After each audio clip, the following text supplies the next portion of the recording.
Here's my wonderful large freezer area. Look at that, Catherine, all that meat fitting in there. This drawer pulls out. I just got to get some ice in there. And there's my freezer. That's what I'm really, really excited about. It's beeping at me because I had the door open too long. Then in here,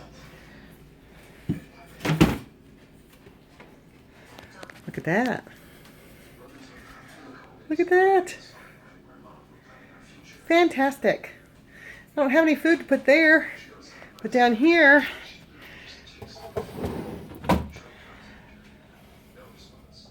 got food. Been bacon too. Everything right here. So I don't have to bend over. You don't know how much that saves my back with all my back issues that I've had. But there it is. It's beautiful. It's shiny. Whoops, sorry. Didn't mean to slam it. That's it. There she sits. The refrigerator. Yay!